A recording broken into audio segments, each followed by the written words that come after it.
Ahoy there, mateys. Captain Adam here. And of course, as you know, I am on vacation in Ocean City, Maryland. What you're looking at right now is not a level in Double Dragon. No, it is the vacant lot where the legendary Ocean Plaza Mall used to sit.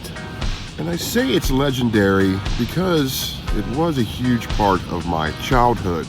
It is a place where we would always visit when we would come down to Ocean City every summer. And it's a place that I really only have very vague memories of. And what makes it even more fascinating is there are no current photos of this once mall whilst it was in operation. There was only photos of it sitting vacant or its demolition. And now there is simply this. And it is truly a place I would want to revisit, but now I simply can't. There's not even ruins to go into. There's only this. There is only nothing. And if you're one of the people that are a so-called dead mall enthusiast, this is rather interesting because this is a dead mall we can never revisit, even to walk through its emptiness, because there's simply nothing here. Because usually malls, once they close, they sit vacant for a very long time, if they're even demolished at all. Usually they're turned into other things, but this sat vacant for years, and then they tore it down. What you're looking at right here, this big old gate, was the main entrance, because this was an L-shaped mall. Well, rather, I guess, just like a boomerang-shaped mall. So, and you know, I seem to remember this being a lot bigger, but as you can see here, this vacant lot is not all that big for a mall, but oh well. I mean, I was a kid, so of course everything would seem bigger. The last time I was in this once mall was 2001, summer of 2001. And little did I know, that would be the last time. Yes, you'll have to forgive the audio in this portion of the video because as I'm recording this, I'm sitting on the beach. Yeah, it's a pretty hard life. So yes, the Ocean Plaza Mall, huge part of my childhood when I would come down to Ocean City. It was a major attraction, major gathering place. Everybody went there because really it was one of the only malls in a wide area. So of course, everybody went there.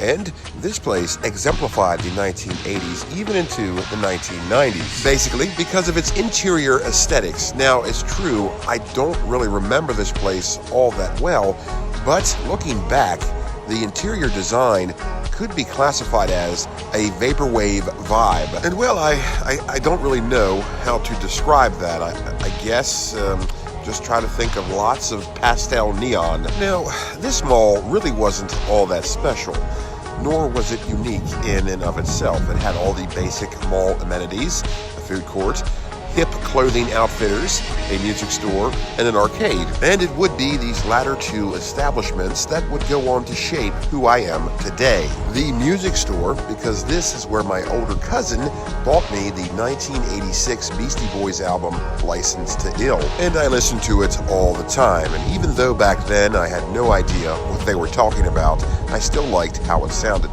And this album would go on to be one of my top 3 favorite albums of all time. And of course, this was on cassette, and this cassette would be a mainstay in the tape deck of my mother's 1985 Buick Regal. So the music store in this mall is important because in the grand scheme of things, I might have never gained such an appreciation for this album had I not been in the right place at the right time. And the arcade is important. Well, for one, it's an arcade, so it's going to be awesome no matter what. And for two, this was one of the first arcades I was ever in. And one of my first video game memories was seeing the game Chiller, which was released in 1986, and this would be one of the first gore video games, and because of the gore, there was quite the uproar. Yeah, parents hated this game because not only was it gory, but it was just plain nasty, and this was at a time when no one really knew who they were marketing video games to, but it turned out to be kids. Even though adults played them,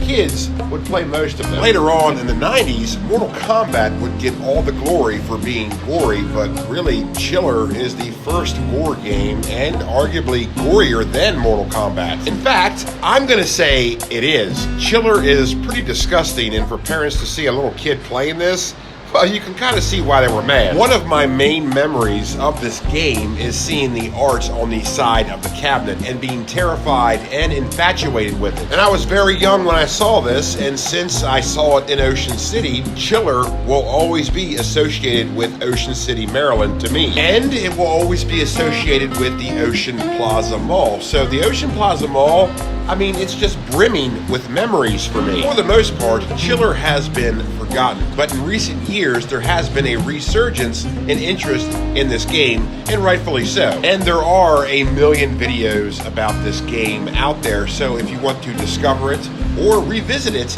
it's out there. All you got to do is search. So yeah, the Ocean Plaza Mall, very important place to me, or at least it was. Now it's only a memory, and those memories are even more important now because it's gone.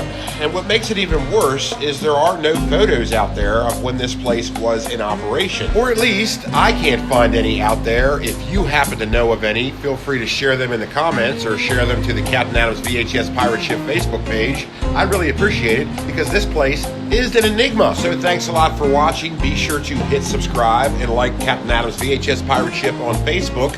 And I'll see you next time, only on Captain Adams VHS Pirate Ship.